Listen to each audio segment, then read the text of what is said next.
Good morning, Naomi.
Good morning, boss.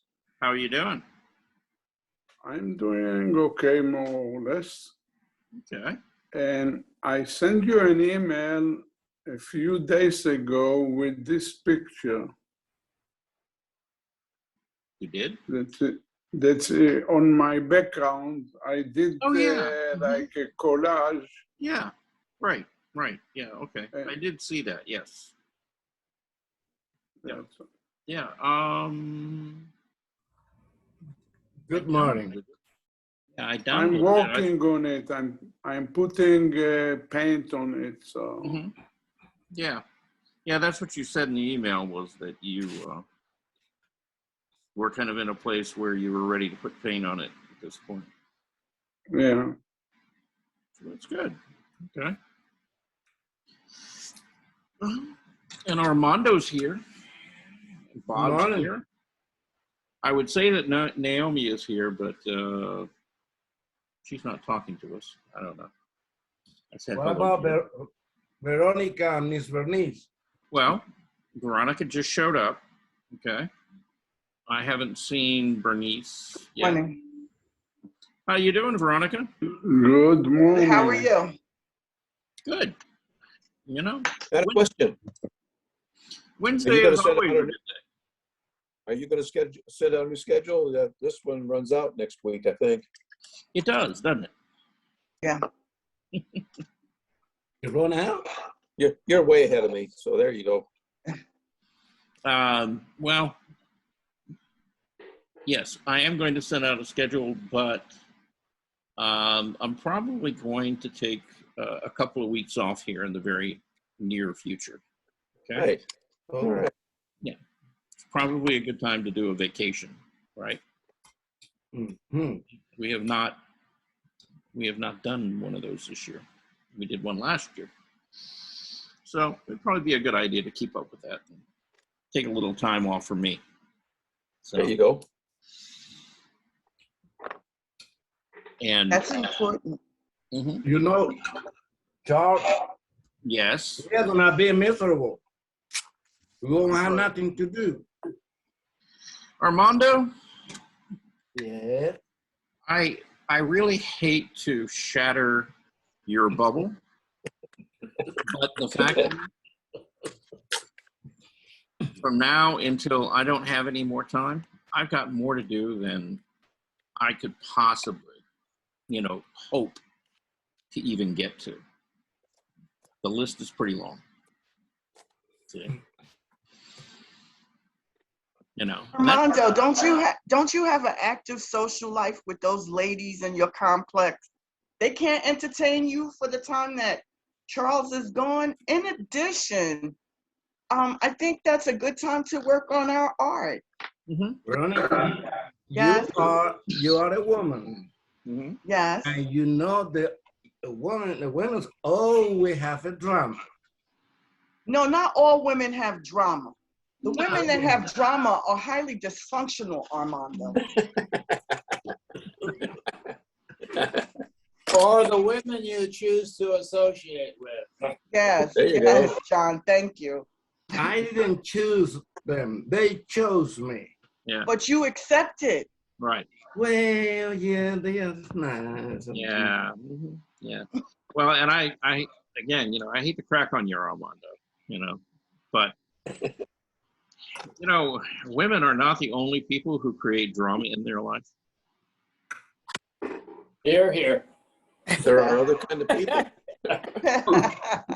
Thank you, Charles. Yeah. Are you talking about the government? No. No. I'm just talking about the gender roles. Okay. There are guys out there who, believe me, create lots of drama in their life. And in fact, make a whole profession out of it, it seems. So,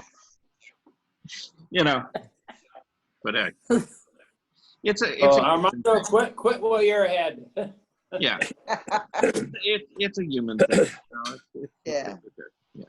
You're gonna encounter people who, regardless, of culture, gender, nationality, religion, or anything else, political affiliation, are definitely steeped in drama.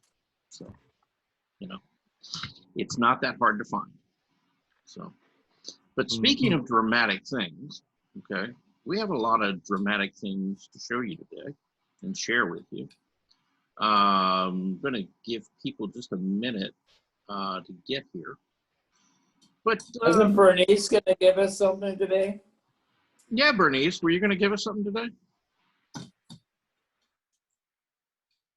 Hello, Bernice. Good morning, Miss Vernice. I'm trying to figure out what's everyone asking for. Oh. If I have it, I'll give it, but I don't know what you're asking. Leo and Diane Dillon. Oh, that was Wanda. That was Wanda, yeah. Oh. Oh, that was Wanda. Okay. Yeah, that was me. Excuse me. I'm sorry. Wanda, I call you out, girl. I'm You sorry. did. Hey, feel the love. Feel the love. There you go. All right. Well, that's a good question. Actually, that's a great place to start. Okay. So I got an email from you, Wanda. Yes, yes. You want to share that with everybody? Kind of your thought. Absolutely. Okay. Leo and Diane had some beautiful artwork. When I saw it, I was just amazed. My hair was blown back and beautiful stuff. And I saw what you were saying when it came to positioning the subjects in your painting, not just have it just one dimensional, something in the background, the foreground. Mm-hmm. And I didn't know the couple were the age that they were. Her husband passed in 2012.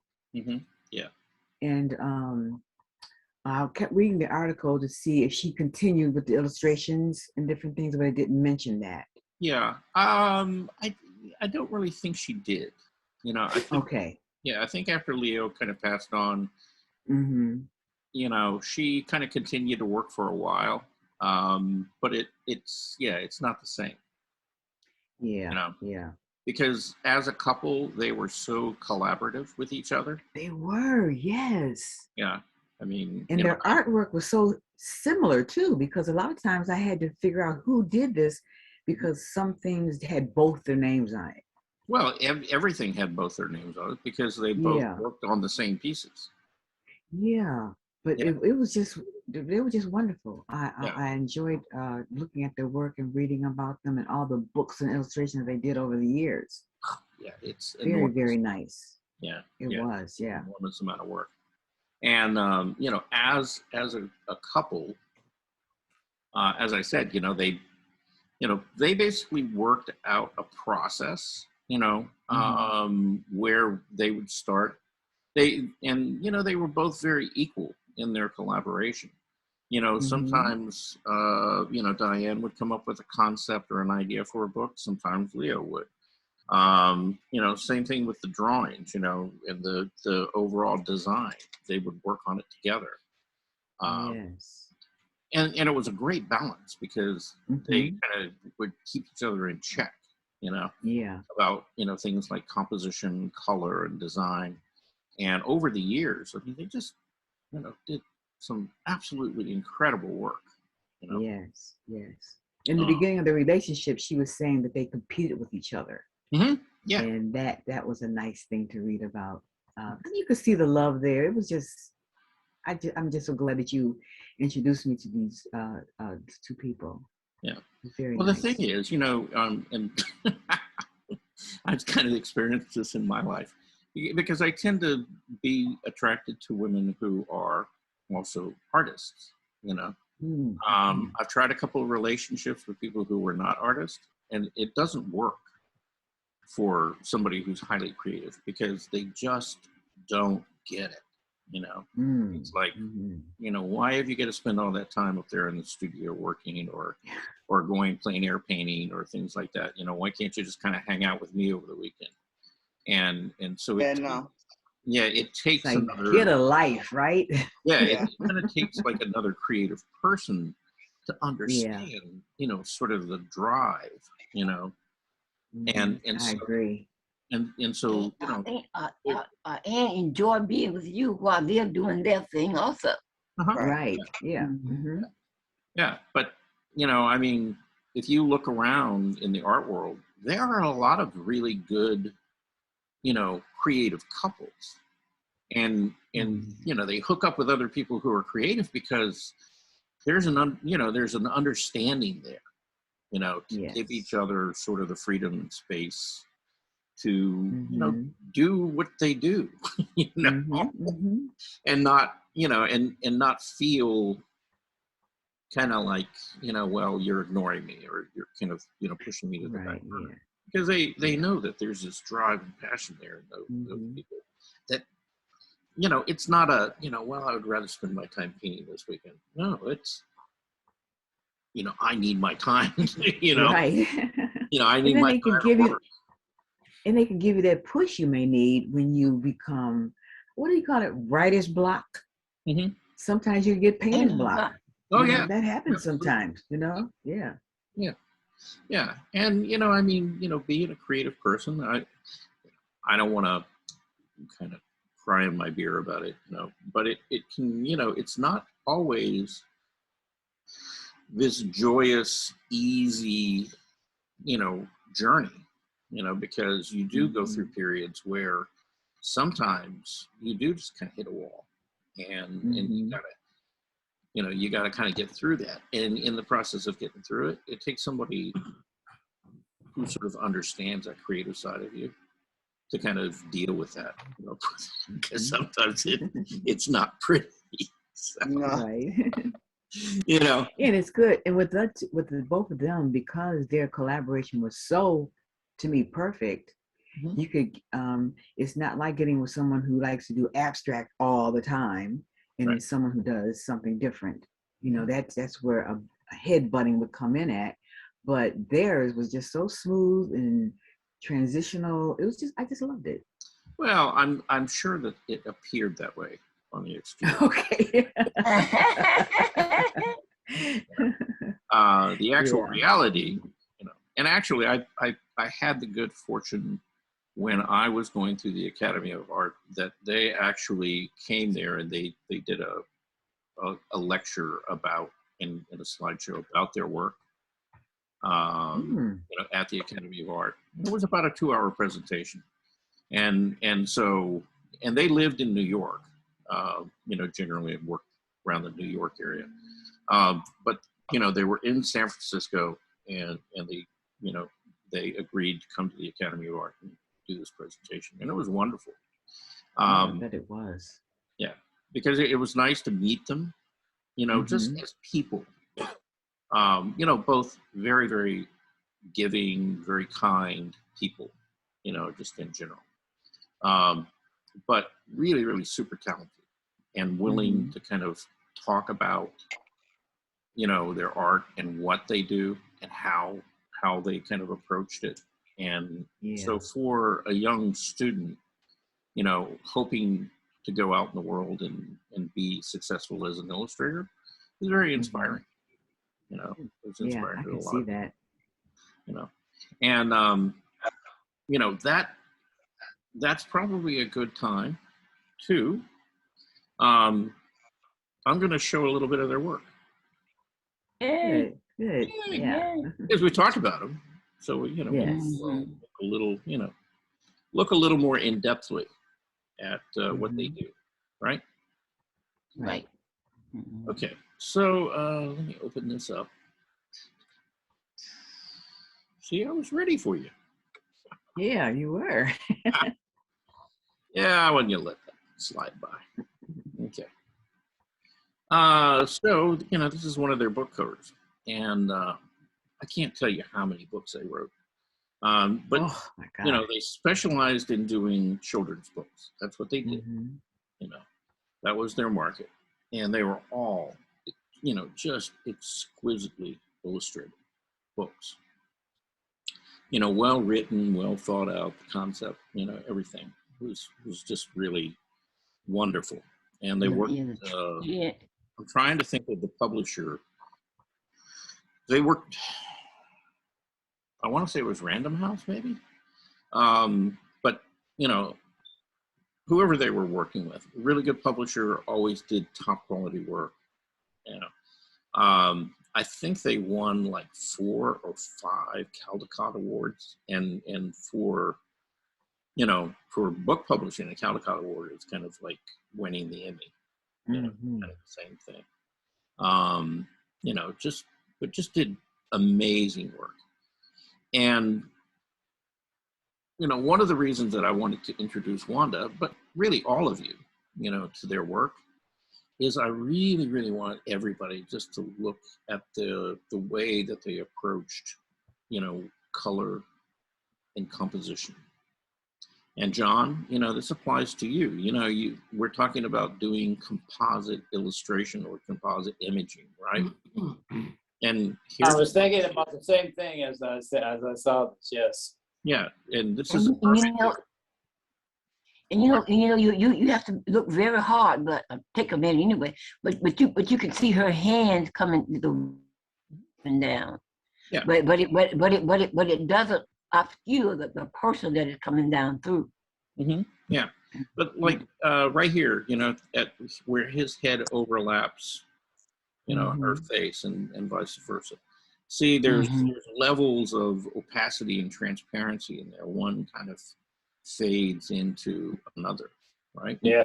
Yes. And so, you know, and so they're positioned and they're designed in such a way, you know, where, you know, it kind of creates interest, you know, in the image, because, you know, you see the initial imagery, but then you kind of get into, you know, the technical aspects of how it was done, you know, and the beauty of it. Well, even just right there with the face and the tree face behind the figures. Yeah. Well, and it's kind of a question, you know, is it behind? Is it in front? You know? Well, that's true. Yes, it is. See, there's some ambiguity there, you know, going back and forth. You know, same thing with this lady's, you know, this young girl's hair, you know, and the scarf. So, you know, because you got this arm coming down, you know, again, you know, from the same figure in the background, the tree, right? And you know, it seems like the scarf is kind of maybe behind it, you know, so it pushes this hand, you know, forward of these figures, like she's getting ready to embrace them, right? Yes. And so, you know, it creates a lot of interest. You know, there's like layers, you know, in the visual story, you know, involved here. And I think I was talking to somebody else just yesterday or the day before. We were talking about, the difference between, an artist who is lineal versus tonal, right? Mhm. Yeah, I was Yeah. asking about that. Mhm. Yeah. And when you look at their art, generally, you would basically consider it lineal. Okay. Yeah. Because if you really look, it's a lot of it has this really fine outline, over a lot of the shapes and things, and makes it kind of crisp. But then they contrast that with tonality and transparency and opacity. Like you don't see an outline, along the knuckles of the hand. You do on the outside edge of the hand, but then they treat the hand itself on the interior of it, so delicately, with the changes in value and tonality that it feels very natural. So,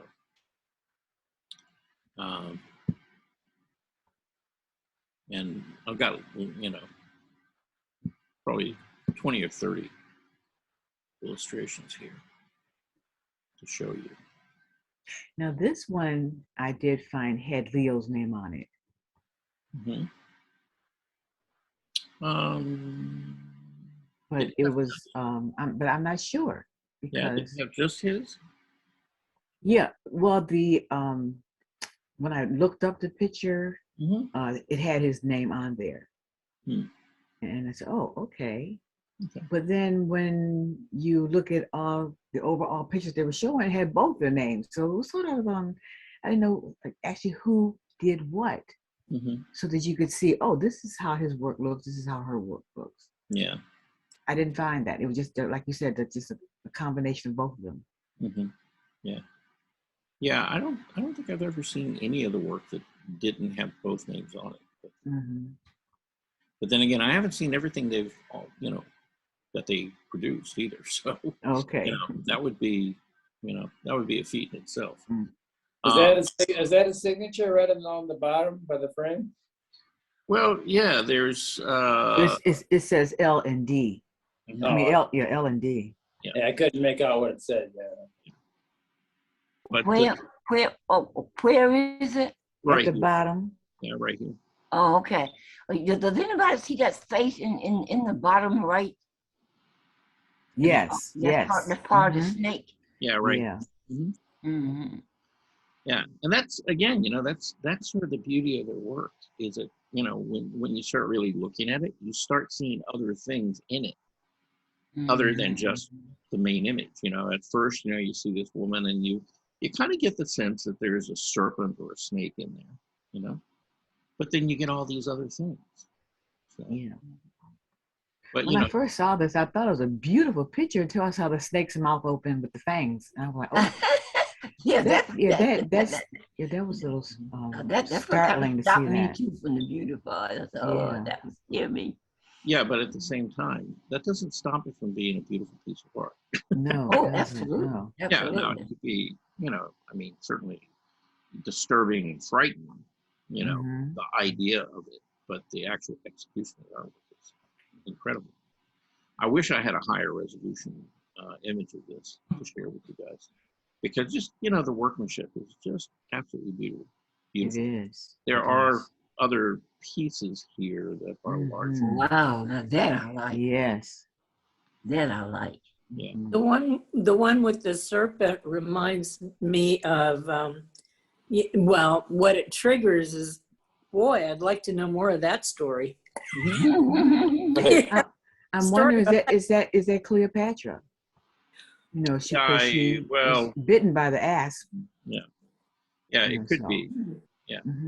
I mean, they've got so many great books out there. Actually, the book that I was most familiar with, in fact, I've got a copy of it. It's called Ashanti to Zulu, and what it does, it talks about all the different African tribes in Africa, and that was one of the books. I think that was one of their first Caldecott Awards. But just amazing book. They talk about kings, and you know, all the different African and, you know, old world kingdoms and the kings, you know, that you know, most people never hear of because, you know, when you take history in this country, you know, they don't talk a lot about, you know, the kings of Africa and stuff. But, you know, there were kingdoms and empires Oh, there, yes. you know, over the centuries that, you know, rivaled any in Europe or Asia, you know, and just the history, you know, from that continent is amazing. So.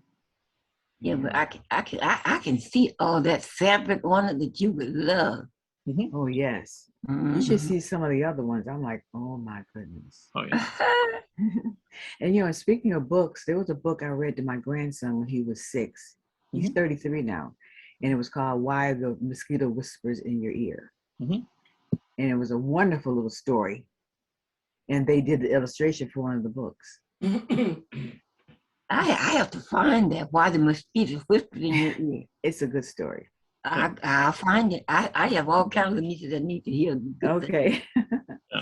Well, if you start looking at the inventory of their books, you know, probably one of their most recent and probably best known book is If Children Ran the World. Children Ran the World. Yeah, and it's just an absolutely amazing book and story. You know, and it really kind of fits into, you know, being timely, like, and particularly like right now. You know, we probably need some children, you know, running the world. Right, probably be a better place. In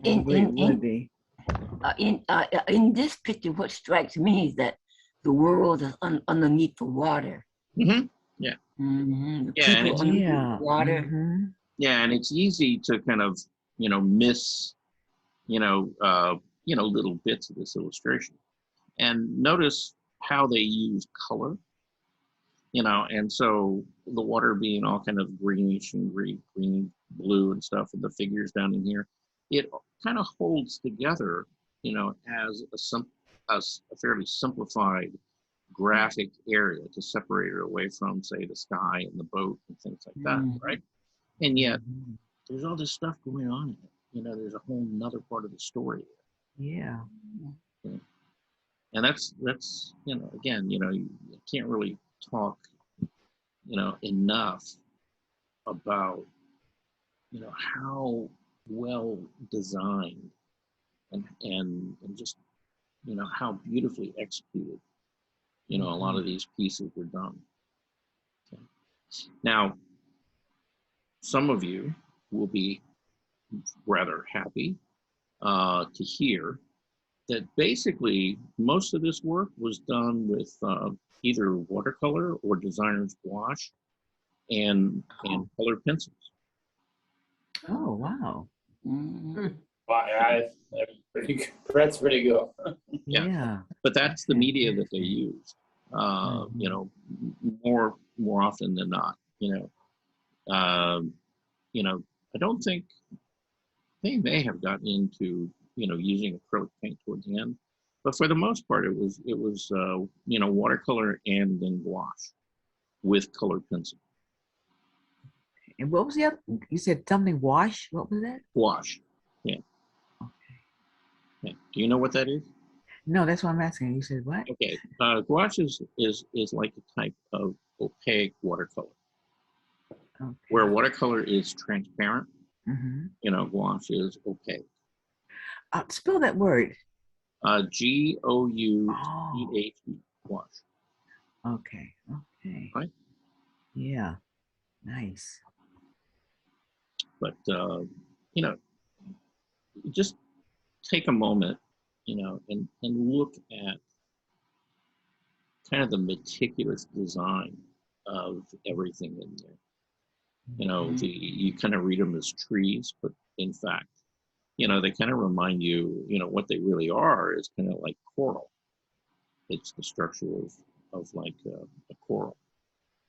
And look at all the mechanics below Yeah, I'm looking Yeah, at it's that. like, Oh, yeah. the piping and stuff. Yeah. Yeah. Oh, work. Oh, look at that. Sort of the industrial feeling and the people. Mm-hmm. You know, it's like 1984. You know, all the workers, you know, being marched in, you know, Yes. Hmm. to take There their. was a science study that they did for some books, illustration of these science books too that were, I didn't finish reading an article about that. Mhm. This reminds me of that. Yeah, but You know, this is probably a small thing, but I'm always fascinated by how a picture on a canvas or whatever is on gives you that effect of there's light coming through. mhm. I said, how do they do that? Yeah. Mhm. Well, I've taken lots of pictures of yours even, Mhm. but when you see light, I'm like, how do they get that effect? You know. well, it's contrast. You know, contrast, but also the medium that they're using. You know, watercolor being a transparent medium, the white of the paper is really critically important. You know, you have to have really good quality paper. You know, and light will pass through. You know, the pigment.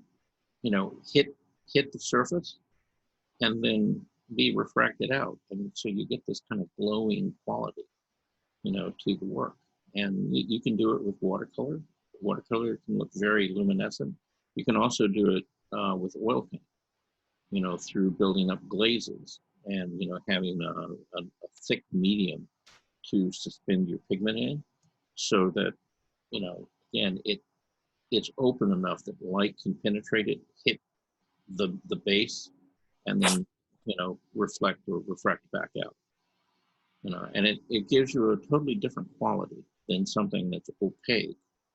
That's you know the light's going to hit the surface of it and it's not going to penetrate it, and it just bounces off of it. And so yeah, it has a very different look to it. You know, that's kind of the beauty, and that's why everybody's really kind of amazed by, in particular, Renaissance paintings. You know, or Vermeer's paintings. You know, though he was after the Renaissance, because again, the technique that they used kind of created those layers that you know made those paintings luminescent. You know, they had to have this quality, like the light was actually coming from inside.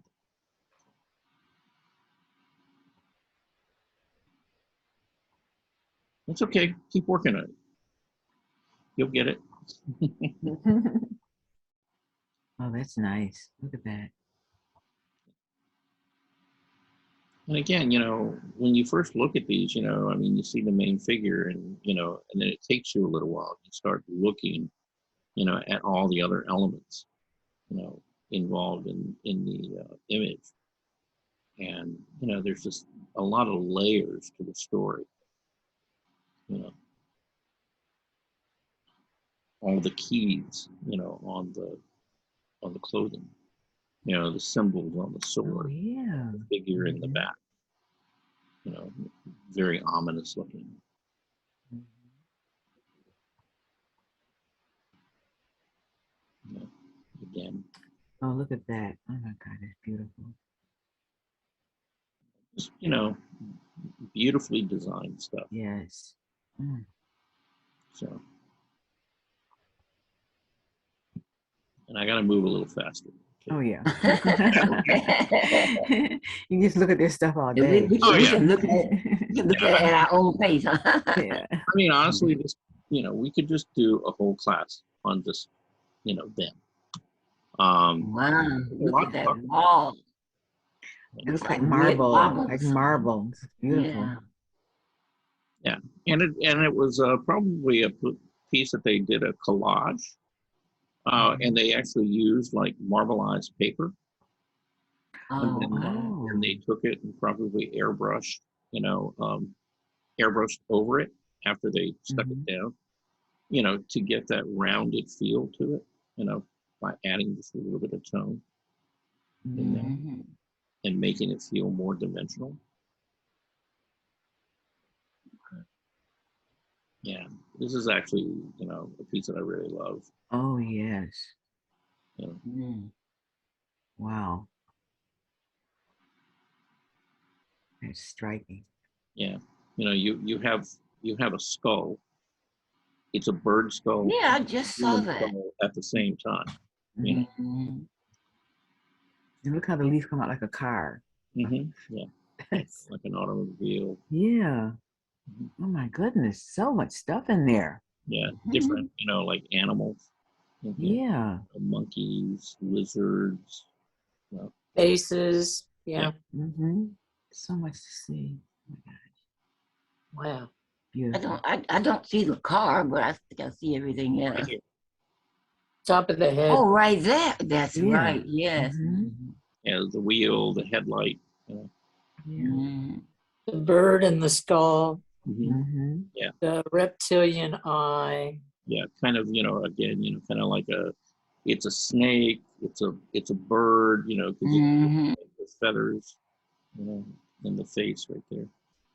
Yeah, you know, I mean, you can look at this stuff forever. Yeah, you There's a can. base. There's a glass with well, okay. Oh wow. Mhm. Look at that. Look at the colors and the beauty. It's just Yeah, bear holding the baby. You better grab your baby. yeah, incredible. I mean, just, you know, really just, you know, beautiful, incredible stuff. Now, this is the Mhm. cover of the book I was talking about, Ashante de Zulu. Yes. Wow. That would make a good wall covering. It was called Ashante. What was the other word? Ashante de Zulu. Oh, To Zulu. to Yeah, Zulu. Okay. A to Z. You know, and Okay. basically, A to Z. yeah, it basically talked about, you know, not all, because there's literally Yeah. thousands, but Mm-hmm. you know, a lot of the tribes, you know, in Africa, on the African continent. I wonder what when the original picture, how large the drawing is. Probably about 60 inches. Oh, okay. Yeah. I mean, I mean, you have to remember, you know, working as an illustrator, you know, they were quite large for the most part, because when these were photographed and printed, you know, the reduction, you know, tightened everything up. You know? Oh, okay. Okay. And so, you know, it's a common practice for illustrators. You know, if you've got an illustration on the cover of a magazine that's, you know, say, you know, 11 by 14 inches, you know, then you're going to do the illustration at least twice as big, if not 3 to 4 times as big, you know, depending on your style, so that, you know, when it's actually reproduced, it tightens it up. And along with, you know, tightening up all the lines and things like that, what happens is it's reduced. You know, you get more color saturation, you know, in the process as well. Mm-hmm. Okay.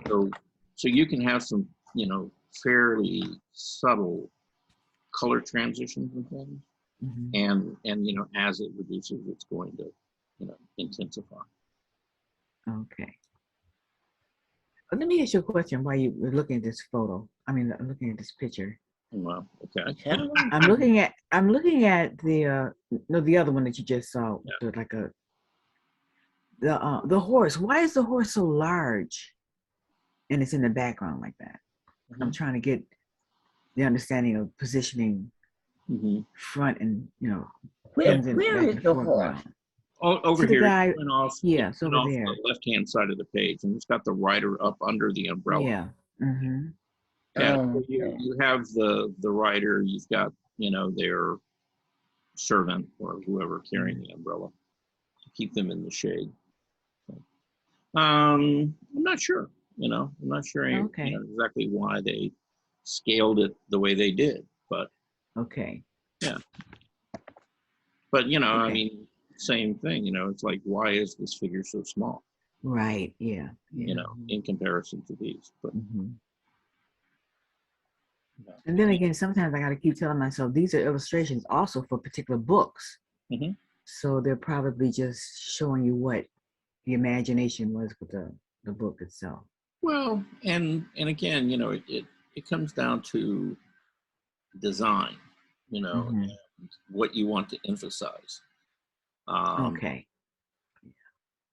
So And you know, beautiful. people do, and horses come in different sizes. There are some very, True, very true. large horses, and there's some very small Mhm. horses too. That's true too. So, you know, and everything in an Oh my illustration gosh. doesn't have to be, you know, in context as far as, you know, size relationships. You know, it doesn't have to necessarily be realistic. True. You know, just like John's, you know, piece where he had the large head in the background and the male figure in the foreground. You know, so as an artist, you know, you have complete freedom and a lot of latitude in, you know, how you design things. Wow, look at that. Oh my goodness. It's beautiful. Yeah, just beautiful color. Yeah. Again, you know, one of, you know, really Oh, beautiful piece. yeah. Looks like the Roaring Twenties or something on this one. Yeah.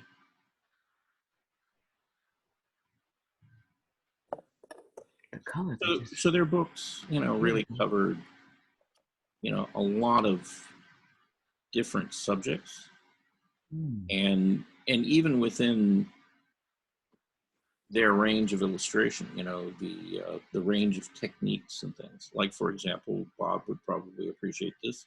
You know, this is like a scratchboard piece. It is, yes. Yeah. You said it's like a scratchboard piece?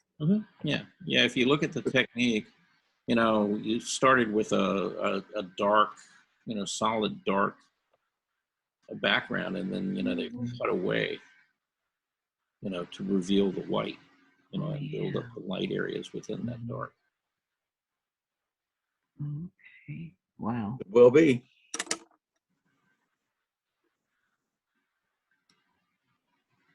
Yeah. Oh, that's pretty. I like that one. Yeah, I wish I had a much bigger, you know, and higher resolution image of this. But yeah, beautifully done. So, You suppose they mask all those little dots, little white dots? They probably did, or they could be put on. You know, some of them could be masked, some of them could be opaque. You know, like you come down to the end, you know, with watercolor or whatever, and then you go over it with like gouache, you know, to create the light areas. Because the gouache will sit on top of the watercolor pretty easily. Yeah. There's a difference in the viscosity of the two media that kind of creates a resist, you know, to each other. Well, I know you like all those colors Oh, too. wow. Look at that. Yeah. This reminds me of the story of Moses being found in the river. But, you know, design, again. You Yeah. know, Look at her head. Her use color, value. Yeah. Look at her headpiece. It's beautiful. Oh my gosh.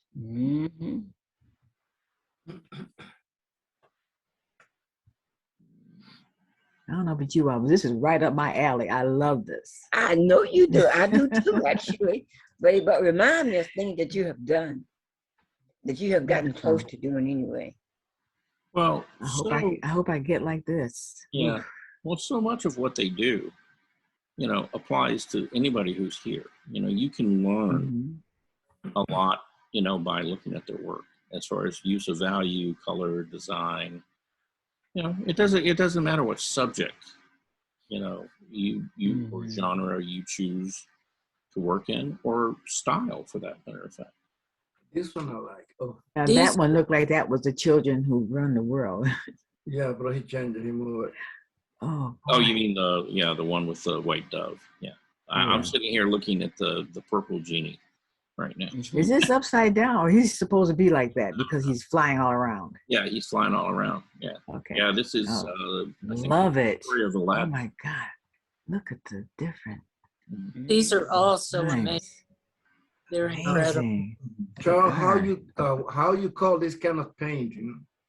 The cute little woman in the corner.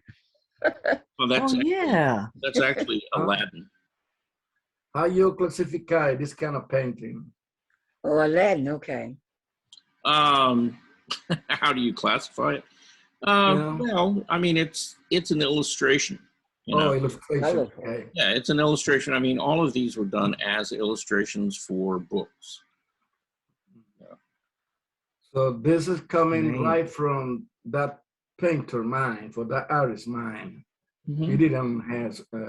Well, I mean, you know, they illustrated a lot of, you know, fairly well-known stories, like Aladdin, right? But they also, you know, came up with their own concepts and ideas for books as well, you know, and illustrated those as well.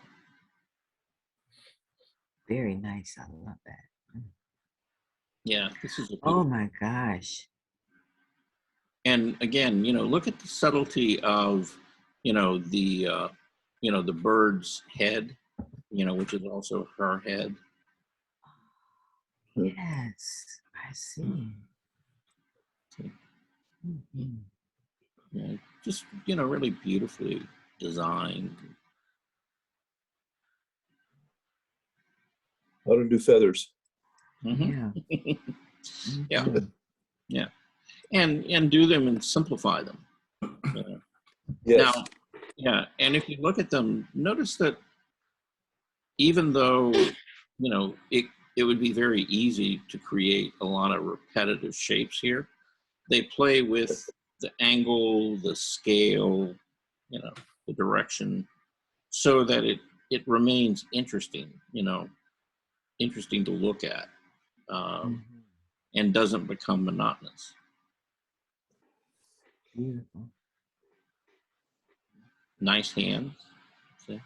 Mhm. The Yes. articulation of the fingers and change in plane.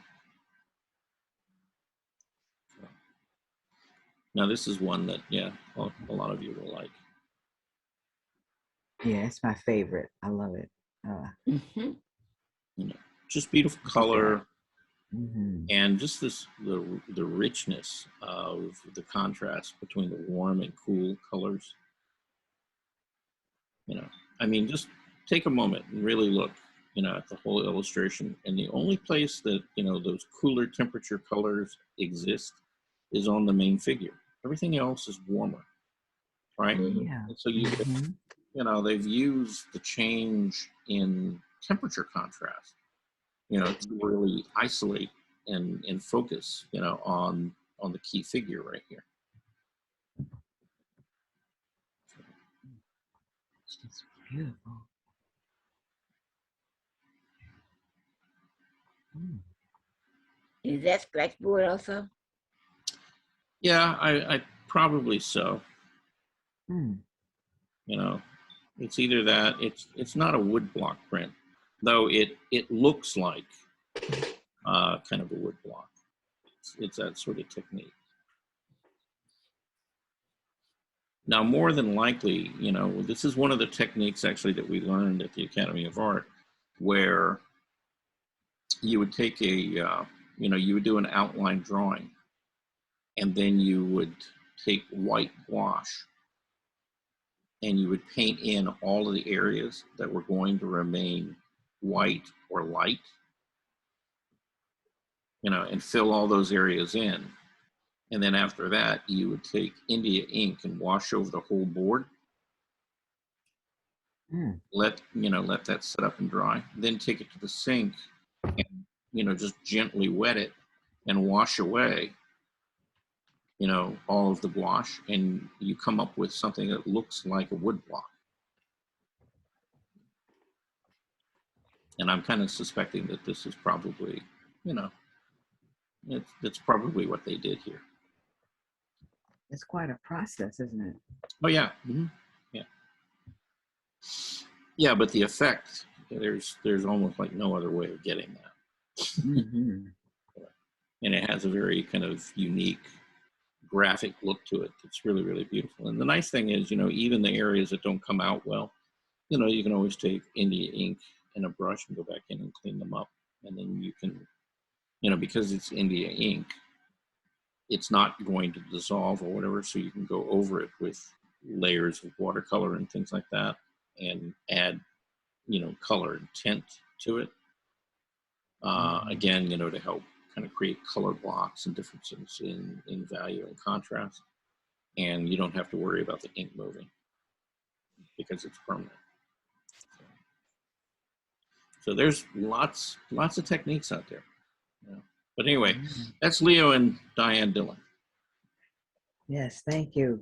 Yeah. Anybody, have any particular thoughts about their work? Love it, hate it, I loved it. Love all the I color. loved it. Love it. Beautiful, beautiful. Yeah. Eloise, you're quiet. What do you think? I got on kind of late and I didn't know what you all were discussing, but the illustrations are beautiful. It looked like it took a long time to accomplish those things to me. They were really interesting and historical. Well, yeah. Yeah. The artist, it was a couple, Leo and Diane Dillon, and you should look at their work, if you get a chance. They're both, very accomplished artists, do beautiful work. There's lots of good ideas and things that you can learn, Those designs and fabrics. I know I have. Really amazing Yes, yes. and colorful, so colorful. It's kind of amazing to me how Wanda kind of already leans that way. She adds feathers to her stuff. She add petal, flower petal to her stuff, and she just loves color. I do. So how did she happen to lean that way when she didn't even know that artist, Well, Oh, yeah. again, everybody brings something different to the table, when they're creating artwork.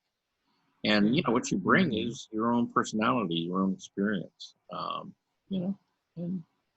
you make choices. Some people like a very soft, sort of ethereal look to things. Other people want drama and bold color and action and activity. So it just depends on what you're after. And, there are artists. I think whatever you love, it comes out in anything you do, Yeah. Anyway, we're gonna. Thank you for that, Charles. I appreciated it. Yeah. Oh, I did too. It was a good learning opportunity for everyone. Okay. So now we're going to look at kind of a short video about somebody that actually Eloise had suggested. Let's see. Today, where are you at? We're on Masters. Oh yeah, okay. Yeah, Bissa Butler. Okay, and this is not real long, and this by no means covers everything that she did, but it will give you kind of a brief Chicago. Start. Yeah, she had an exhibition at the Chicago Art Institute, and this is just a short video. There are some longer videos on her, some of them better than others, but what's the name? Blair? no, Bissa, B-I-S-A, and the last name is Butler, B-U-T-L-E-R. Oh, she did the quilting Butler. work. Yes, her stuff is Bissa beautiful. Butler. Okay. Yeah, look at that. That's quilt. Yes. Magazines, and she created the striking illustration for the soon-to-be-released book Unbound, the memoir of activist and Me Too movement founder Tarana Burke. Nancy Chen spoke to Butler about creating a new narrative in fabric. Her vividly detailed portraits often reimagine the lives of those they portray. And now Bissa Butler's life itself is launching in a new direction. Seeing my artwork at home in my studio is one thing, but seeing it in this location is just completely mind-blowing. Just 4 years. Now, if you look at her, you can tell she's really afraid of color, isn't she? I like her hair. Art teacher, Butler has unveiled her first show at a major museum. And it's at one of the world's most renowned, the Art Institute of Chicago. How would you describe your art? When I first started making quilts, they were not considered fine art. They were considered craft. I call my work now portrait quilt. Every fiber of her life-size portraits is imbued with meaning, from patterned African fabrics themselves to how they're patched together. I think that historically, quilt work, craft work has been marginalized because it was the work of women. And it was the work of people of color. It was considered like a domestic labor. Inspired by her mother's and grandmother's dressmaking, Butler celebrates the craft, as well as the beauty and pride of the Black lives they depict. I love the idea that the images that I'm making are looking back out at me. So there's like a intimacy there, and it's a confrontation too. So I like the idea that there's this dialogue between the subjects and the observers. A conversation resurrecting stories from the African diaspora, often forgotten or dismissed. Her subjects, real-life figures. When I find photos online or in the databases of Black people who are unnamed and unknown, I feel like I owe it to them to try to sort of ascertain what was their identity. The portraits range from those whose stories are mysterious to central figures in American history. Butler transforms a sepia tone image of Harriet Tubman to this, a kaleidoscope of vibrant tones. It's on display. Wow. Isn't that beautiful? African American history and culture. What role does color play in all of this?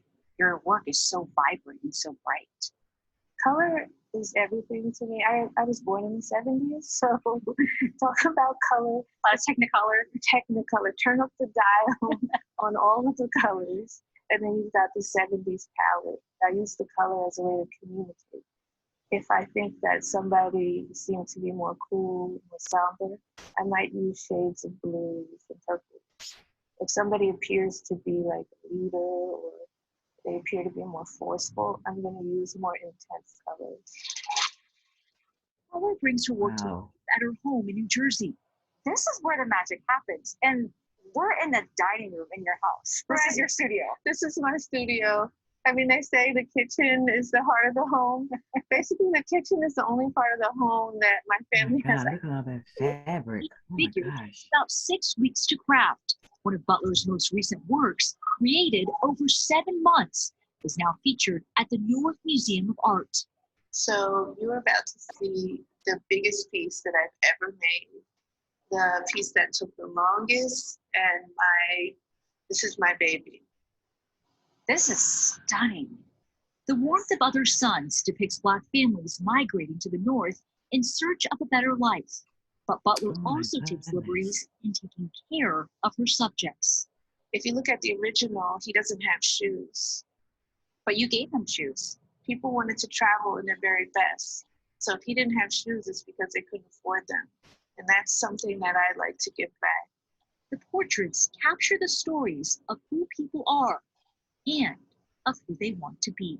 I'm surprised by how much emotion this evokes in me. Did you want people to have that reaction when they first see your work? I actually didn't plan on that, but I think that the nature of making quilts, you have this blanket-like object on you all the time. Each bit of fabric I've touched and stitched on. So the emotions from me are going into the quilt itself. That purposeful intent is now focused on her next project for the Smithsonian, Harlem Hellfighters, who helped the United States win World War I. It's gonna feature 9 soldiers whose ages ranged from 19 years old to about 33, and they all fought in an all-Black segregated unit. Figures from the past, timeless, as they come back to life in Butler's hands, celebrated and honored across different generations and backgrounds. I want people to be able to look at my work and see the humanity in it. And let's say for people who are not Black, to understand that we are all human beings We have the same wants and desires, loves and fears. And for Black people, I want them to see themselves and realize that I recognize who you are, and we are the same. For CBS This Morning, Saturday, Nancy Chen. Beautiful. Powerful. Beautiful. At the Chicago. Well, I don't know what it cost, but I'm going to give myself a piece of her work. Through the Chicago Art Institute's museum. But you venture through this, and it's just an explosion of color and insight and tales of what she's been through in the process of making these beautiful pieces. And I just love what she says. You know, this is her moment to shine a light on people. And we still have to keep talking about these are people. These are human beings, and they have lives just like everybody. I love when Nancy asked what role does color play in all this, and Lisa says color is everything to me. Yeah. And just the vividness of the colors in all of this picture. Absolutely beautiful, stunning. And she looked like you said this, it looked like she could have been literally in her own work. Yeah. Yeah. Yeah. Wow. What'd you think? That was fantastic. Wow. Fantastic. I have to have a piece of that somehow. Gorgeous I was stuff. fascinated because I couldn't, maybe my vision is off or something, but in the faces and on the skin, I couldn't tell where it was quilted. And I didn't understand how she was able to do that. But I guess she's just talented like that. Yeah. Well, that machine that she was on, that's a quilter, and it does the stitching, but she does beautiful work. I couldn't see the stitches in the face. You're not supposed to.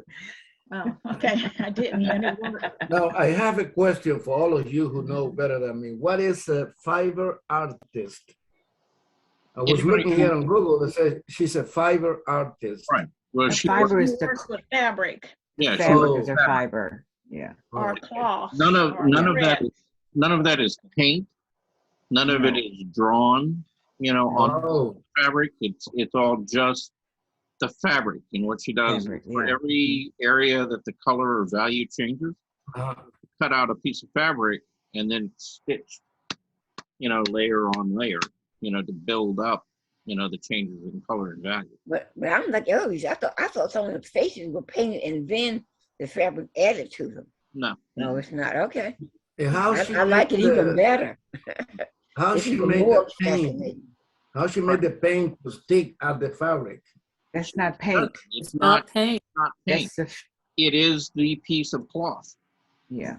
The cloth came in that color, you know. Right. Green. You remember seeing the dining room with all the fabric in there? Yeah. Yeah, that's thousands of pieces of fabric. I know. I don't understand quilting that much, and I would really almost have to see this live in person to really appreciate the art of it, the stitchings and things like that. Because even some of the commercial quilts I see, I'm still amazed. Yeah. Well, if you think of it this way, it's like, again, you know, if you decided to do a piece that was a collage, right? You would have to go out and gather up, you know, all these different, you know, pieces of paper or fabric or things like that. And then you would have to come up with a drawing, and then you'd have to decide for each of those areas which of that piece of fabric or paper was appropriate in value and color that you wanted, and then you'd have to assemble it all. In this particular case, you know, rather than using a glue and gluing it down to a hard substrate, she's actually having to sew it, you know, into, you know, other pieces of fabric. You know, does this have like a batting? Yeah, I mean, it's basically a quilt.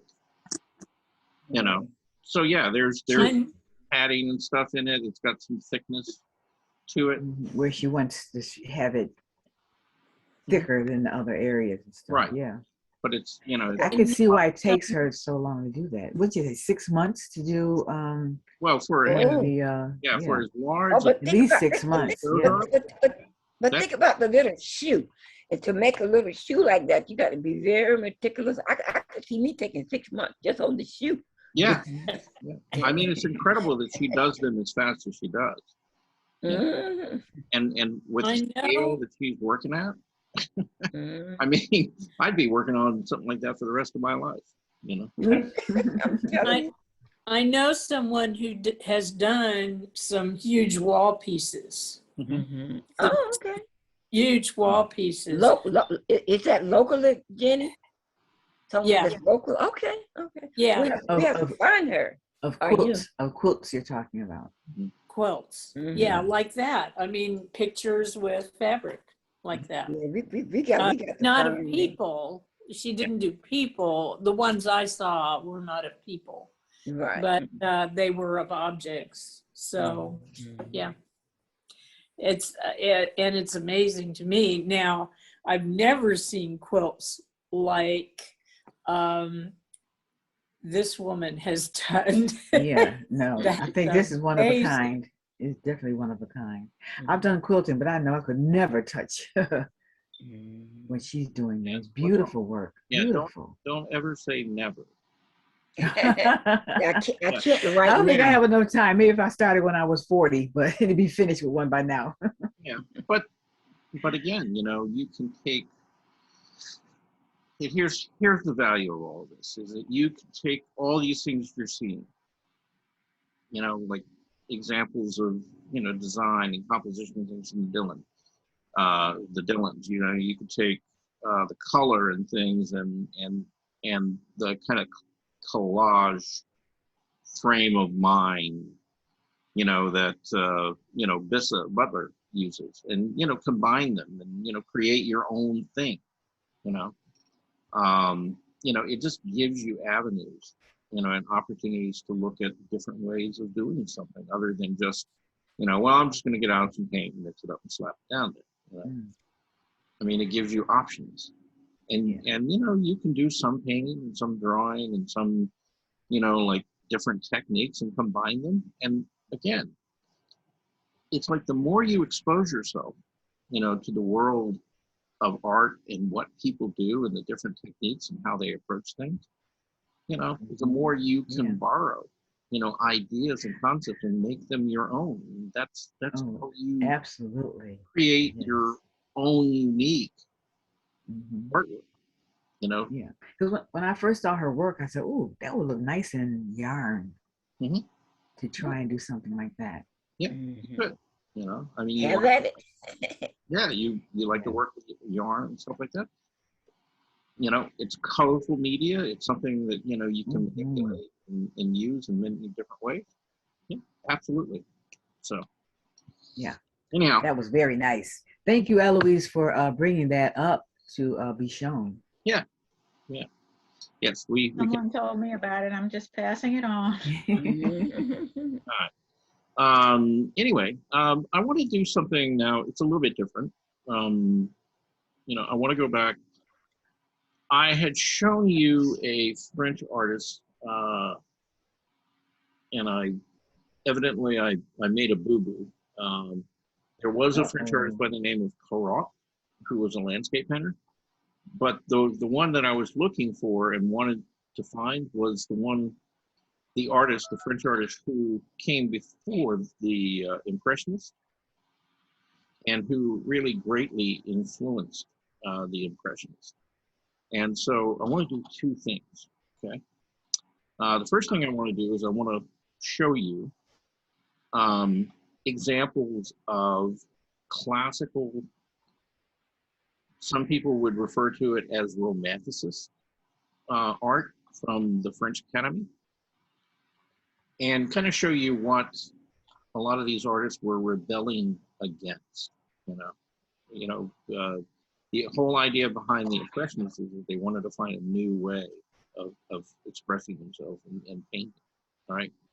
And so what they were working against was this stuff right here. And I think you'll look at it and you'll go, what? So I think this is a, let's see, is this, no, Alexander, or Alexander? The Alexander Cabanel? Cabanel. Anyway, a member of the French Academy, and looks very much so like an artist by the name of Bouguereau. And can everybody see? It's kind of like, Venus on a wave. Yes. Right. Okay, with a bunch of, angels and stuff. There were lots of angels in this stuff. But, dealt with like mythological and classical and romantic subjects in a lot of cases. But, this is a pretty typical piece of, French academic art. The next piece, and this is a biblical scene, that seemed to be a favorite subject. And I can't remember exactly which story this is, but again, classical French painting. And so, the lighting is, fairly dramatic, the composition and the movement, the figures and things like that, are pretty clear and kind of give you a sense of, drama. You have a young man there who is dead, and of course, the parents are, mourning, the death of him. And this may be Adam and Eve, actually. And what was it? Cain slew Abel. Mm-hmm. Mm-hmm. Yeah, I think that's probably the story behind this. Now this is Bouguereau, and everybody looks pretty happy there, right? They're having a good time.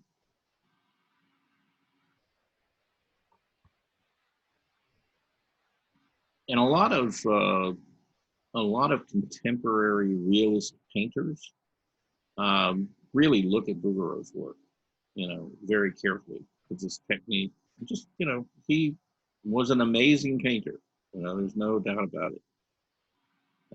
But again, he was part of that, French Academy. That, so it was, it was kind of like a very limited club, who got in and who got any attention. So. He has kind of Michelangelo style. Yeah. It reminds you a lot of classical Greek and Roman, statuary and friezes and stuff, because that's what the French Academy was all about. A lot of these are considered what they call historical paintings, even though they're not really depicting, actual historical scenes. It's more about, ideas, mythology, things like that. Now, this is a historical painting. And what is this? Execution of Jane, Jane Grey. Okay, anybody know who she is? No. No. And the reason you don't know is that she was the Queen of England for one day before she was executed. Jane what, the name? Jane Grey. Oh. Yeah. What did she do to get executed in one day? Well, she came from a wealthy aristocratic family, and she married the King of England, who wasn't real happy about the marriage and the alliance, and so he executed her. So who was he? Henry? He was Henry VIII or somebody? It was one of the Henrys, I think. Yeah, because he killed all his wives except for Elizabeth's well, there were two. mother, I think. Two who survived. Catherine, there were two who survived. Yeah, but but the one became a nun and was exiled for the rest of her life. And nobody ever heard of her again. But yeah, this is kind of a in English history, this is like one of the darker moments. And you have I think she was maybe 17 or 18, Oh, baby. Yeah, very, very young. and got married off to this older guy who just like, okay, I'm just gonna whack her head off. Maybe she did something. No, she was just kind of at the wrong Just place being at the there, wrong Born in the wrong being a family. woman, being a Well, woman. she was inconvenient Oh, to the Picking call. the wrong guy. Oh, Well, yeah, unfortunately, she had nothing to say about it. Right, no choice. Yeah. Born in the wrong family. Yep. Yeah. Which is, I mean, history is full of things. oh yeah. Mhm. Again, Right. now this is a different interpretation, different artist, of the Cain and Abel story, right? And but anyway, this is pretty typical of classical academic painting, right? So when you're looking at historical paintings and things coming out of the French Academy, this is pretty much so what you're going to get. Okay. So that being said, okay, now we are going to look at Mr. Corot. Okay, and I'm going to play a little video on him, so you can. Somebody else come. Okay. There we go. Where'd you go? Yeah.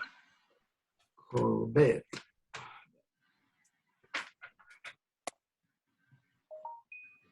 Gustave. Yeah. Gus Corbett. Yep. Anyway, he's an interesting character. I think you'll enjoy.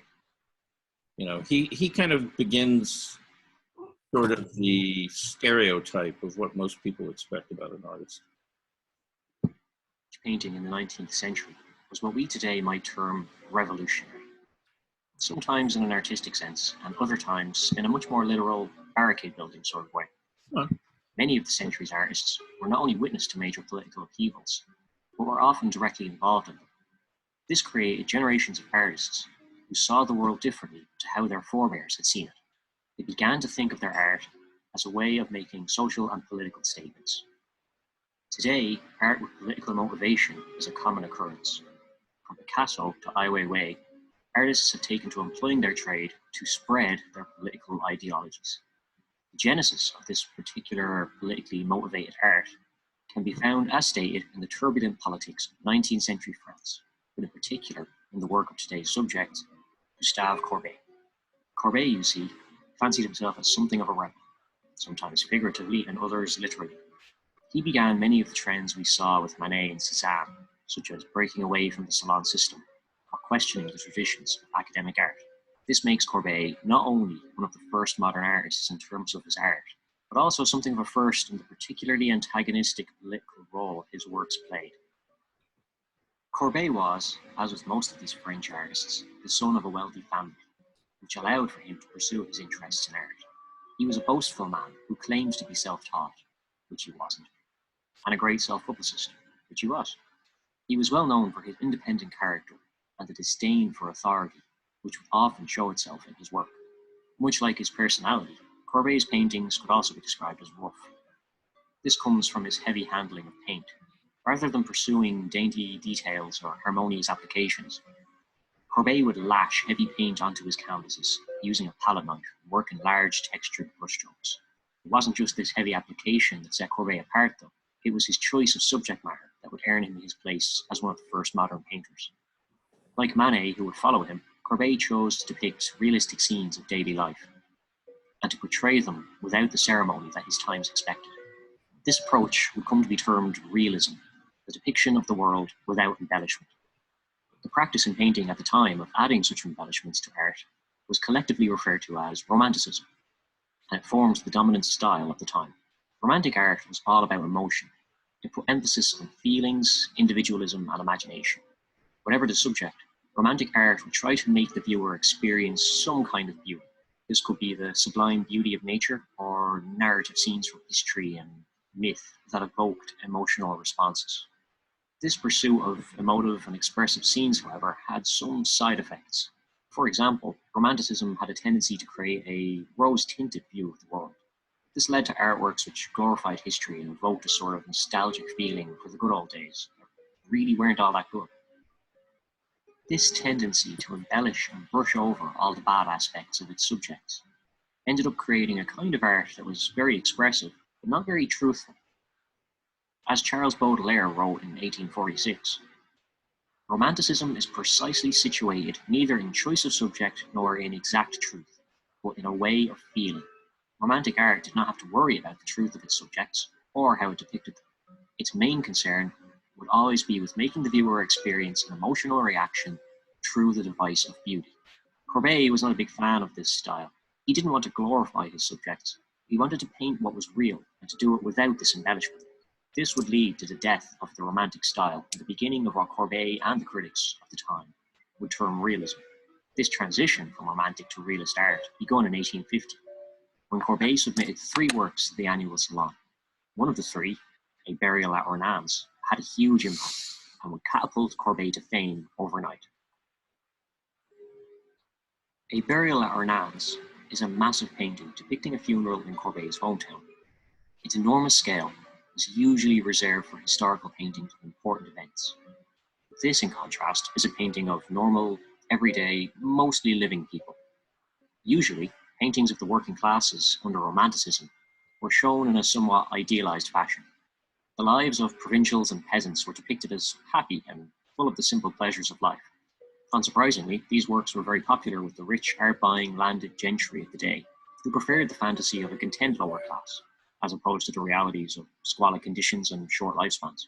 A Burial at Hernandez does depict a scene of daily life, just as these romantic paintings would, but it's handled in a decidedly non-romantic way.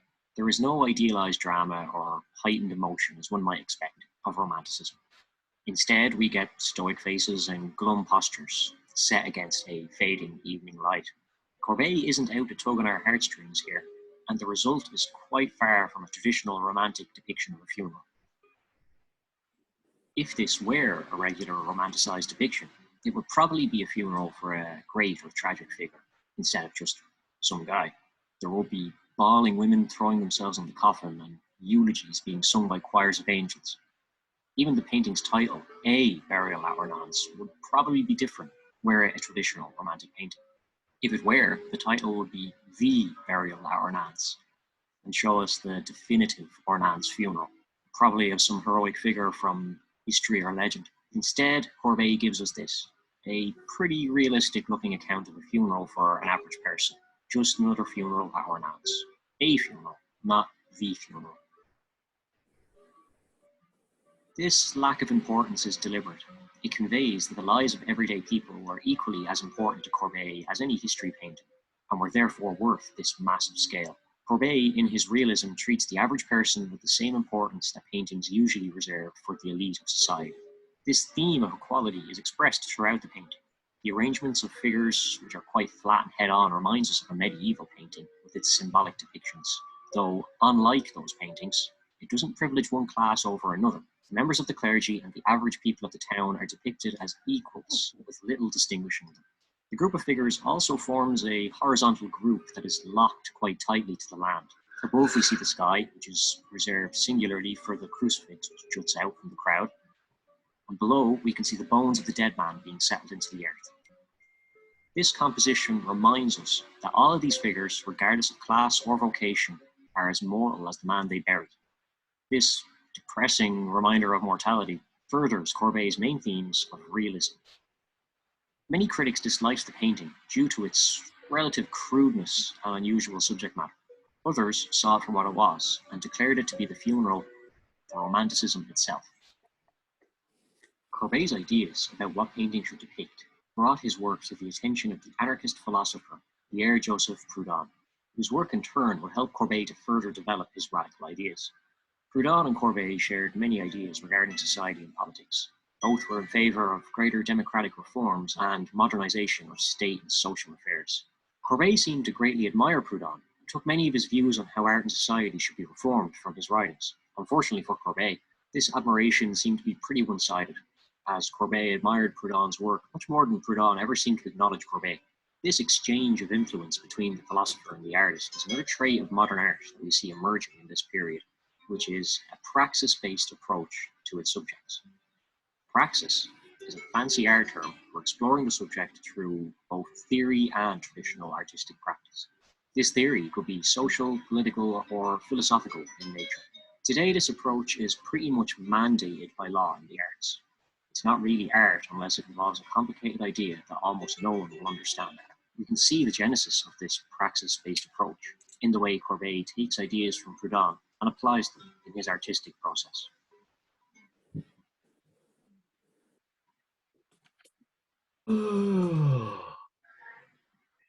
Okay. Wake up, Armando. I was thinking about something. Yeah? Egged on by the relative success of Hegel. Oh, okay, I haven't finished. All right. Writings of Let Proudhon, this guy finish. to create works in his new realist style. In 1855, he again submitted multiple works to the Salon, and while many were accepted, his next big work, The Painter's Studio, was not. Its rejection was perhaps owing to its large size, or maybe due to the content, which was critical of the art institutions themselves. Either way, the selection committee rejected the piece, and Courbet, being the kind of man he was, did not take the slide lying down. If the Salon didn't want his masterpiece, he'd make his own salon. He rented a venue nearby and exhibited his own works there in direct competition with the Academy. This blatant rebellion. Okay. Anybody remember another group of artists who did the exact same thing? No, not me. How about the Impressionists?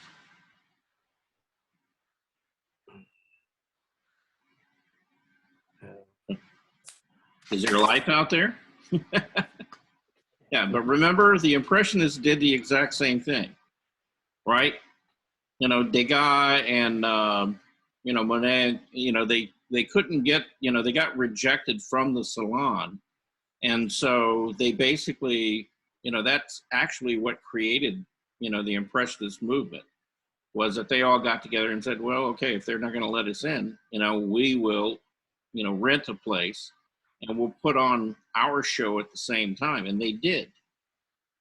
And it created this huge uproar in Parisian society, that, there was this other show going on at the same time that the Salon was having their premiere exhibition.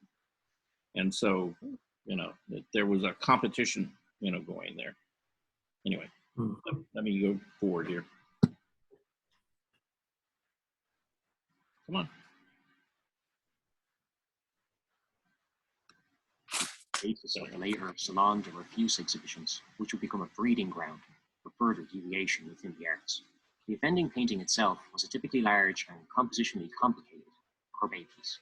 It contained many different figures, both symbolic and real, and arranged them in a composition that employed a lot of hidden meanings and subtexts. Even the painting's subtitle, A Real Allegory, is confusing and contradictory in nature.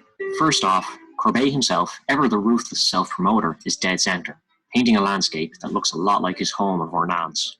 To the left are depictions of various people from all walks of life. Priests, merchants, veterans, beggars, and tradesmen of all kinds. Strangely enough, Napoleon III is hidden among their ranks, depicted as a hunter. In a letter to his friend, the critic Champfleury, Courbet mentions these figures as being depictions of those who make a living through death. To the right are a much more polite crowd of art patrons and critics to which Courbet owed his success. Champfleury, Baudelaire, and Proudhon all make appearances, as well as Courbet's other patrons and admirers. This crowd is well dressed compared to the left-hand side, letting us know they are a different sort of people. Courbet here is attempting to represent all levels of his society, unlike the art of the salons, which concerned itself only with the rich, and relegated the working classes to sentimental, lesser works. Beside Courbet's easel is a contorted figure, reminiscent of depictions of Jesus on the cross, perhaps standing in for traditions of academic art, which Courbet was ignoring. To the right stands a female figure, who may represent the muses offering inspiration, or it could be that she too stands for the academic traditions that Courbet was turning his back on. One subversion that is for certain is the fact that the woman's gaze follows Courbet's. Traditionally, it would have been the other way around, as the artist would gaze at his model. Here, Courbet is turning that paradigm on its head. A final example of the symbolism in this painting is the pile of objects in the front left-hand side. A guitar, a dagger, clothing and costumes. These are icons of romantic painting. Through their discarded position, Courbet is declaring the death of romanticism. Again, just in case the critics weren't listening the first time. The artist's studio, even more than a burial at Hernandez, is considered Courbet's masterwork, as it stands right on the threshold of modernism. The controversial painting would encourage other painters to follow suit in creating more challenging works and broadening the subject matter that was available to artists considerably. The way it depicted the modern world in an allegorical yet also realistic way would cause big changes in art in the coming decades and solidify Courbet's place in art history. While A Burial at Hernandez and The Artist's Studio are undoubtedly Courbet's most well-known and analysed pieces, I would like to take the time to mention one more, which displays many of the same traits of these masterworks, and is a particular favourite of mine, owing to how simply it does its job in comparison with these other two dense works. The Meeting, or Bonjour, Monsieur Courbet, which sounds like a title for a sitcom, depicts the artist in one of his best moments of arrogance. The scene shows Courbet meeting with his patron on the road, and does much to reinforce the ideals of equality and realism that Courbet strove for in his works. Where there is an artist, there is invariably a patron. Be it the state, the church, or a wealthy individual, art needs support in order to be made. As a result, there has usually been a power dynamic between artist and patron, where the artist is the supplicant. Patrons, when depicted by artists, would usually be given pride of place. After all, they were the ones writing the checks. In this image, Courbet scoffs at this, and places both himself and his patron on equal footing. Both are depicted with the same amount of importance in the composition, which immediately equalizes the playing field. Once this is done, Courbet then sets about character assassinating this wealthy dandy. Okay. Friends would walk up to me and just be like, "What the f is in your mug?" And I would just tell them, "It's mud." The patron here wears fine clothing, not suited for travelling. The carriage in the background implies how he has reached this place, not by his own efforts, but by those of others. The dog by his side and the servant with a downturned expression are paralleled, showing how this man perceives those around him as pets and servants. Courbet, in contrast, portrays himself as the polar opposite. He stands with his head tilted up, confrontationally staring at his benefactor. He appears to have walked to this meeting under his own power. He is carrying everything he needs to create his works with him and needs no assistance, unlike his patron, who is ill-equipped and has all the help he needs. It's a simple image compared to the ocean of figures in the other two works mentioned, but its allegorical meaning perhaps reads more clearly because of it. Courbet and his wealthy benefactor are not master and servant. They are equals in their social standing. This is important not only because of the entertaining way Courbet composed the picture, but also because it shows the transitioning role of the artist in society. Artists traditionally were seen as craftsmen, no different from any other skilled labourer, and a far cry from the weird, pseudo-intellectual culture shamans they've become today. Courbet's articulation of his own power in relation to that of his patron marks a key point in the transformation of the artist's role into what we know today. Courbet's ideas and political leanings would quite naturally lead him to get involved with the politics of his day, which were quite often as revolutionary as Courbet himself was. Although a self-proclaimed pacifist, Courbet would become involved with the Paris Commune of 1871, which was formed in response to the defeat the previous year of Napoleon III by Otto von Bismarck. The Commune, while short-lived, made Courbet president of the Federation of Artists. Ever the radical, Courbet took to his new position with gusto, and proposed as his first motion the removal of the Vendôme column. The column had been erected by Napoleon, the first this time, in 1810, and was a typically grandiose affair. It stood 44 meters tall and featured a statue of Napoleon himself at the top, complete with sword and Caesar-style laurels. The whole column was decorated with relief carvings, which were made from the melted down cannons of the armies Napoleon had defeated. According to Courbet, it was a symbol of empire and war, which the Commune should not allow to stand. Under Courbet's suggestion, the column was torn down on the 16th of May, 1871. Unfortunately, shortly thereafter, the Commune was suppressed, and the French government re-established itself, leaving Courbet to face the music for his revolutionary action. He managed to avoid the firing squad, but did face jail time of 6 months. He was also ordered to pay for the restoration of the column, which would cost 323,000 francs.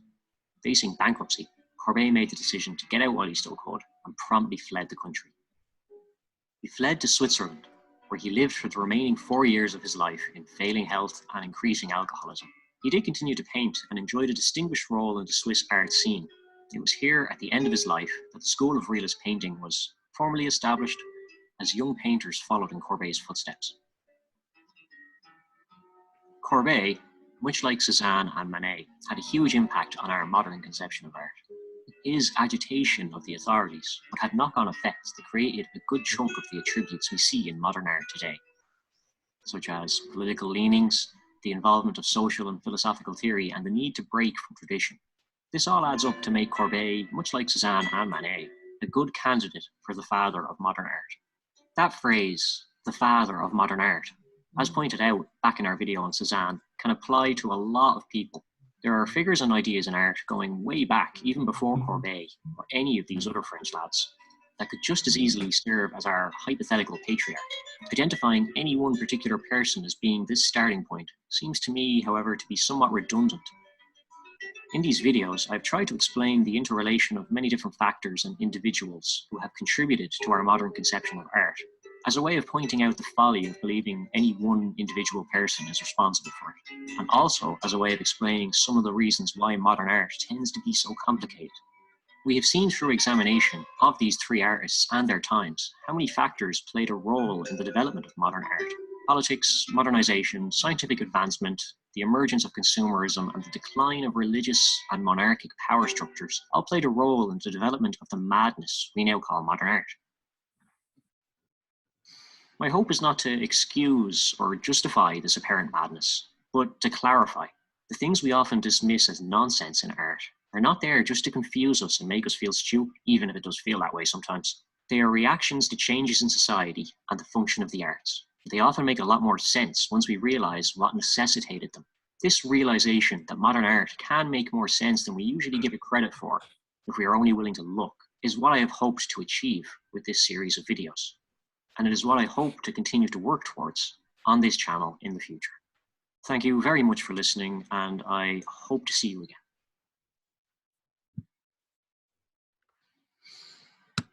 All right. All right. Any thoughts about that? That last statement kind of summed up what I'm thinking, that, is there something wrong with me that I don't understand this, And so that last statement kind of summed it up for me, because I love it when they explain why and what period and what condition the person was in, because then the art makes sense to me. Otherwise, I'm standing there like, what is this about, Well, and I'm glad you said that, because, It looks like your Wi-Fi name or password has changed. No. To update your Wi-Fi information. Alexa is talking to me. But one of the key things about, being an artist, or even, just dabbling in the arts, enjoying, painting, drawing, quilt making, whatever it is. If you understand a little bit about the history of art, where it came from, and what the function of it was, and how that has changed over time, it kind of helps each of us as an artist, begin to see our place, in this progression, and also appreciate the freedoms that we have today that maybe artists during the Renaissance and pre-Renaissance did not have, for many, many years. And, with Courbet is a perfect example.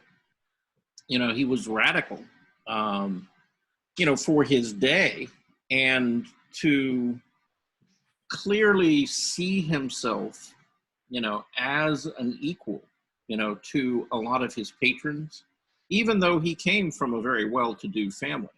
Artists in general were not seen as, people in high society. They just weren't. You're an artist.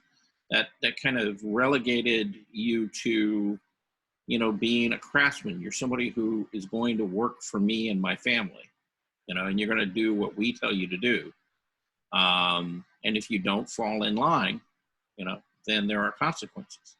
Well, in Courbet's case, he's like, I don't think so. I can create my art. I don't have to play by your rules. And he set off, this whole reaction, not only in the art world, but also socially, because there was a lot of tension at that time, between people who economically, didn't have the wealth, who were trying to, eke out a living, and they were rebelling against, the aristocracy at that time. So it was a rebuttal of the established art hierarchy at that point in time, but it was also a rebuttal of society, and French society and the classist system. And if you don't know anything about France, I lived there for a little while, and generally the big concern with the French people is about keeping things fair and equal, because probably out of every country that exists on the planet, they probably struggled with that more than any, and shed a lot of blood over it. And so they respect that idea of democracy and, equality there. It's a very important idea to them, that you can see even today. So, it's raining again. Yes, Armando, it does that. It's that time of year in Georgia. Okay. So, why are you afraid of getting wet on the way to lunch? No, I haven't seen the sun in Oh, days. you haven't? It was out. It was out yesterday and it was out this morning. Yeah, it was out this morning. For 5 minutes? No, it was, actually. I have an idea. This group that we share now in the Zoom with the art classes, the only two that I remember from the center is John and Veronica. The rest, I think, is one that's a little familiar with me. I don't know. But I don't know, probably they go to different centers. But what if one day, in a Dutch way, we get together and eat lunch so we know each other, we meet each other in a place convenient for everybody. Okay. No fancy restaurant, because I don't like fancy food. I like just normal food, like Outback style or those like that. Armando, are you talking about art? No. Right. Yes, all of you. Well, he's I talking. never have seen you, Miss Bernice. Yeah, he's talking about being social. He wants. If I see Miss Bernice on the street, I wouldn't recognize her. Yeah. So Armando, I think that was for the end. I think we were in the middle of a lecture on France and the art world. yeah. Well, it never quite goes along with the flow of things anyway. But that's okay. That's why we love him. Yeah. He brings other stuff up. But I would know you, Armando. Armando, if I saw you on the street, I wouldn't know you. Mm-hmm. I know Veronica doesn't want to see me. That's okay. I still wouldn't know you. Well, okay. And so the personality exudes. Yeah. So, I mean, personally, Armando, I don't have a problem getting together and having lunch with you, okay? Now, everybody else, we could do something like that. I'd be okay with it. We can meet somewhere for lunch one day. We just have to do it, we'd have to do it before or after the class. So. Well, we have early classes on Monday, Wednesday, Friday. That's right. We could. Yes, we have all day long. That's right. We could meet in the afternoon somewhere, and go out and have, a little bit of time together. If you guys, if that's what you want to do, I'm okay with it. So just let me know. All right. Anyway, getting back to the art subject. Okay. and you guys, you know, you can talk amongst yourself about that if you want to have a place in mind, something like that. I'm game. At any rate, the reason that, you know, I wanted to introduce you to Courbet, like I said, is it was kind of a pivotal point. And, you know, it opened up the door, you know, to ask a lot of questions in the creative community and you know, as far as artists, writers, philosophers, you know, things like that. And it really did kind of get the ball rolling, you know, on changing society as we know it. Not only in the artistic community, but, you know, the actual social structure of things. And so, you know, it's a good beginning point to look at, you know, how we got to where we are now. And when you start thinking about those ideas and things and how it applies to today, it's still pretty relevant. So anyway, that's my 2 cents worth. Anybody got anything else other than lunch on their mind? Hey, lunch, that's always a good thing. Hey. Love to eat. Yeah. Hey, guess what? There's a whole religion built around eating. Okay. You know, it's the Jewish community. I knew that was a religion I could feel good about. Hey, that's it. Well, the whole Jewish community is built around, you know, it's like, think about every celebration they have. You know, it's like they get together and have food because it's like, hey, we're still here. Let's eat. You know? But think about it. The thing that's coming up, Halloween is about candy. Thanksgiving is about turkey. Christmas is about ham. You know, so we eat for everything. I don't do ham. Oh, yeah, good for you. Good for you. Good for him because that leaves more for us, right? Yeah. I know taste good, yes, but I don't do it. Okay, but you know, I mean, it's a very human thing. You know, anytime people have any reason to celebrate, it's, you know, it's like, hey, let's eat. You know, let's eat together. Yeah, let's eat. Let's celebrate. Right. You know, it's a time of sharing and joy. You know, between people. Yeah, well, Armando, since you're so used to it, when I see you, I will buy you lunch. Because that's what you're used to. No, just your hello is enough for me. Okay. Well, just a hello. now he slid that in there, Bernice, you know, very quietly, I noticed. He said, yeah, we're trying to get together, you know, kind of Dutch.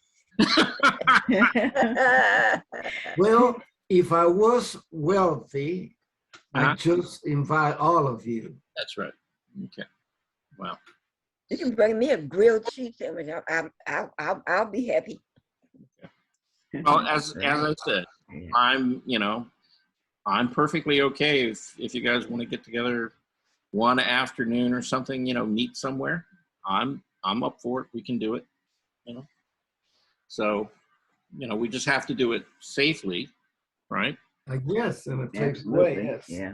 Yeah. But I've already been invited for my 3rd shot, so I'm safe. Okay. All right. I'm gonna get mine soon too. The 3rd, yeah. Wait a minute. You got the booster? You got the booster shot, Bernice? No. I got a notice from Emory that they will be calling me soon to come in and get it. Yeah, for the booster. Yeah. Mm-hmm. Oh, okay. Wow. Yeah, there's a lot of back and forth about that. You know, I don't know. I haven't really heard anything from the county specifically about them offering booster shots at this point. But, you know, I would imagine that that's probably coming down the pike fairly quickly. So, yeah. And one for the children under 12. Right. That's a debate going on in my home because my daughter and her husband are not sure about giving the kids that shot. They're only 7 and 6 years old. Right. Well, it's anything over, you know, any child over 5 now. Pfizer, and it's only Pfizer, has been approved. Yes, it is only Pfizer, yeah. Yeah, the Moderna, things like that, they haven't done the testing on that yet. But yeah, it's the Pfizer that, you know, from 5 years old up now can get, you know, the vaccine. You know, and it's approved to be safe. Okay. You know, however you want to deal with that. So anyway. I think All right.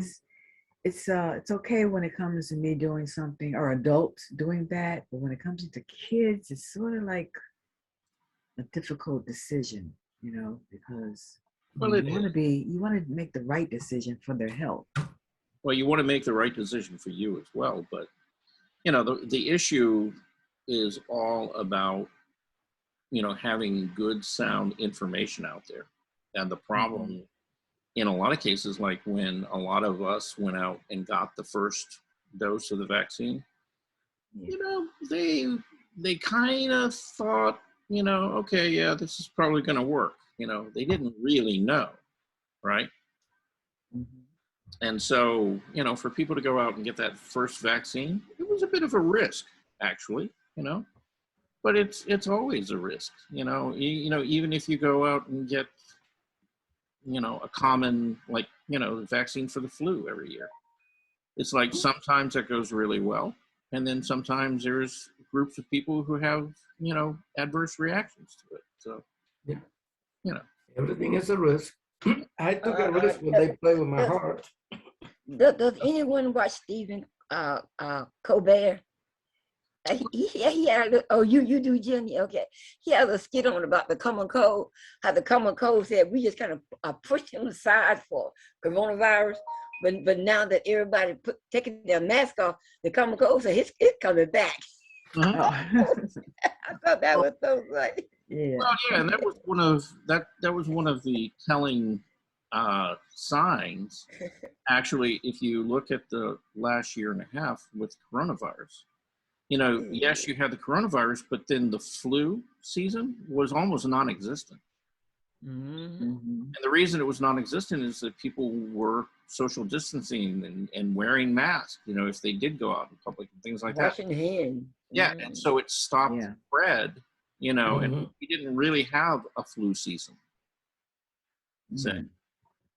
So, that's fairly telling, about society and about the fact that, okay, you get groups of people together and, somebody's got something, we're gonna pass germs on to each other. And, some people are going to have immunities built up for it. Other people are not, and they're going to have some kind of reaction, and it makes you think if this is ever over, when you go into a group that you don't know about, still put your mask on. Right. Yeah. When you go into a group, you don't know. Right. Well, I don't go without my mask. We could apply that historically. Okay.